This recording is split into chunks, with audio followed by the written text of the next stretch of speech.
નમસ્કાર દોસ્તો, શાંતિશ્રમ ન્યૂઝમાં આપનું સ્વાગત છે।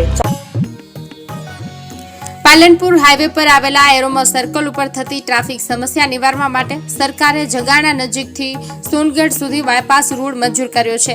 આ 24 કિલોમીટર લાંબો બાયપાસ રોડ 100 મીટર પહોળો બનાવવાની યોજના છે। આ બાયપાસ રોડને લઈને છેલ્લા 2 વર્ષથી ખેડૂતો વિરોધ નોંધાવી રહ્યા છે। ખેડૂતોનું કહેવું છે કે તેમને બાયપાસ રોડનો વિરોધ નથી, પરંતુ તેની પહોળાઈ 30 મીટર રાખવાની માંગણી છે। તેમના મતે 100 મીટર પહોળા રોડથી ઘણા ખેડૂતોને જમીન વિહોણા થઈ જશે અને કેટલાકના પાણીના બોર પાણી નીકળી જશે। પાલનપુર તાલુકાના 15 થી વધુ ગામડાઓના ખેડૂતો છેલ્લા 1 વર્ષથી આ મુદ્દે વિરોધ કરી રહ્યા છે। તેમણે બનાસકાંઠા જિલ્લા કલેક્ટર, મામલતદાર, પ્રાંત અધિકારી સહિત ગાંધીનગર સુધી અનેકવાર રજૂઆતો કરી છે, પરંતુ કોઈ નિરાકરણ આવ્યું નથી। આજે જમીન સંપાદન માટેની માપણી કરવા ડીએલઆર કચેરીના અધિકારીઓ પોલીસ કાફલા સાથે ખોડલા ગામે પહોંચ્યા હતા। તેમણે જમીન માપણી કરી ખૂંટ મારવાની કામગીરી હાથ ધરી હતી, જેનો ખેડૂતોએ સખત વિરોધ નોંધાવ્યો હતો। ખેડૂતોએ જણાવ્યું હતું કે તેમની માગણી છે કે રોડની પહોળાઈ ઘટાડવામાં આવે, જેથી તેમની જમીન બચી શકે છે। જો કે તંત્ર તેમની વાત સાંભળતું નથી, જેના કારણે તેઓ આ બાયપાસ રોડની કામગીરીનો વિરોધ કરી રહ્યા છે। બાયપાસ રોડને લઈને ખેડૂતોએ જણાવ્યું હતું કે બાયપાસ રોડને અમારો કોઈ વિરોધ નથી। રોડ નીકળે તો શહેરની ટ્રાફિક સમસ્યા દૂર થાય, પરંતુ રોડ નીકળવા માટે ખેડૂતોના ખેતરોમાં અલગ અલગ જગ્યાએ પોતાની જમીન કપાઈ જતા ખેડૂતો ખેતી વિહોણા તેમજ ઘણી જગ્યાએ ખેડૂતોના પાણીના બોર પાણી નીકળી જાય છે, જેનાથી ખેડૂતો જમીન વિહોણા અને પાણી વિહોણા થઈ જાય છે। ખેડૂતોની માંગ છે કે 30 મીટર રોડ બનાવવામાં આવે તો અમે સરકારના વિકાસના કામમાં સાથે છીએ, પરંતુ 80 થી 100 મીટર રોડ માટે જમીન નહીં આપીએ। જો એટલી જમીન આપીએ તો અમે જમીન વિહોણા થઈ જઈએ છીએ। અમે ખેતીમાં અને પશુપાલન રાખી જીવન ગુજારીએ છીએ। જો જમીન જ નહીં રહે તો અમે ક્યાં જઈશું? અમારા પરિવારનું શું થશે? સરકાર જે વળતર આપવા માંગે છે એ પણ એમને પોષાય તેમ નથી। અમારી વાત કોઈ નેતા કે સરકાર તંત્ર સાંભળતું નથી। ત્યારે અમારી માંગ એટલી છે કે 30 મીટર રોડ બનાવવામાં આવે, જેનીથી ખેડૂતોનું હિત સચવાય અને સરકારના વિકાસના કામ પણ થઈ શકે। તમારું નખો જાય તમારું અને ભેળ જુદો પૈસા તો મેળવો છે સરકારને મને અત્યારે નથા અને બે જણા ખૂટ રાખવા બાકી મારું મત ભાગવાના તમારું નખો જાય અને તમારા શાક ખાઓ અને મોય મત ભાગવાના અને વાહ ભાજીનો છે તમારા બાપના ભાજીનો છે ને મત હેડો મોય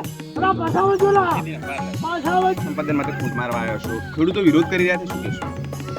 જમીન સંપાદનની અત્યારે જે 11નું જાહેરનામું પડ્યું છે એના અનુસંધાને અત્યારે કેટલી જમીન જાય એવી છે એનું જીએમએસની કામગીરી ચાલુ છે અને એ સરકારની સૂચના અન્વયે આપણે અત્યારે કામગીરી બધા વિભાગોના સંકલન સાથે અલગ અલગ વિભાગ એમના કામો કરી રહ્યા છે। આપણા કેટલા અધિકારીનો સ્ટાફ સાથે કામગીરી જોઈ છે અત્યારે?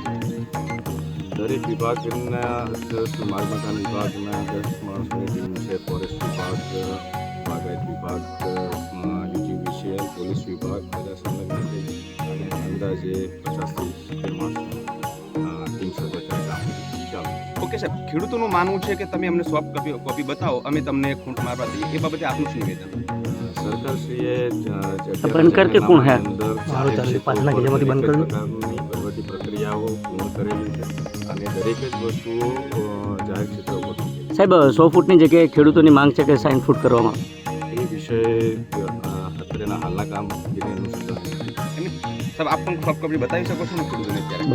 એ વિષય અત્યારે સોફ્ટ કોપી મારી હસ્તક નથી, અત્યારે જે કામગીરીમાં આપણી હસ્તક ચાલુ છે એ ચાલુ છે। તો સાહેબ માપણી અધિકારીઓ કહેવાય તો સાહેબ આપ સાહેબને કેટલી વખત કીધું સાહેબ, કોઈ ડીઆઈએલઆર અધિકારી કે કોઈ રેવન્યુ સાહેબ રેવન્યુ ડિપાર્ટમેન્ટના કોઈ અધિકારી શું કહો છો આજે અહીંયા? હા, અમારી જમીન માટે ખૂટ મારવા આવ્યા છે। અમારી જમીન જરૂર વગરની વધની લેશે અને એનો કોઈ નિર્ણય આવતો નથી। કોઈ શું આપવાનું છે એ નિર્ણય નથી આવતો કે કોઈ જવાબ એમ નથી મળતો કે આટલી જમીન લેવરાશે કે આટલી જમીન નહીં લેવરાય। અને આ બધે ગામડામાં 60 મીટર લેવરાય છે, અમારા ખુડલાની અંદર 100 મીટર લેવરાય છે અને એનો કોઈ નિર્ણય નહીં, કોઈ સાચો અધિકારી કોઈ અમને જવાબ આપતો નથી।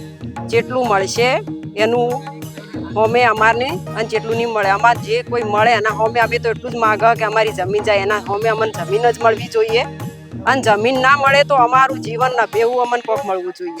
અમારા છોકરા ભણાવવા બધે આખી અમારું કુટુંબ લઈને જાવું છું, બધી જમીન જતી રહે તો અમે પશુપાલકનો વ્યવસાય કરીએ છીએ. અમારી જમીન જાય છે 3 વીઘા. ગામની અંદર તો ઘણી જ જાય છે, પણ અમારી તો ખુદની તો 3 થી 3.5 વીઘા જમીન જાય છે. અમારું નામ રમીલા પાલનપુર છું. આજે બાયપાસ રોડનું આ ખોડલાનું માપણી ચાલે છે, તો અમે સરકારી કચેરી તરફથી હું રિપ્રેઝેન્ટ છું એઝ અ સિનિયર સર્વે પાલનપુર તરીકે.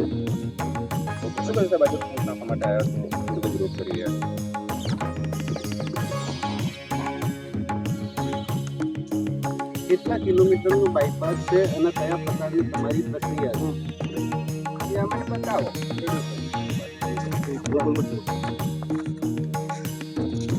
સાહેબ કોઈ આગોતરું પ્લાનિંગ છે કે પછી કાગળમાં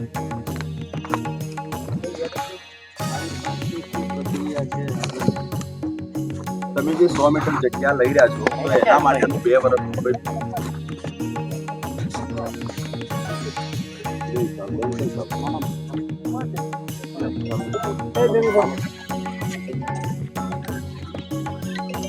હા, ખોડલા ગામમાં ટોટલ 56 સર્વે નંબર છે.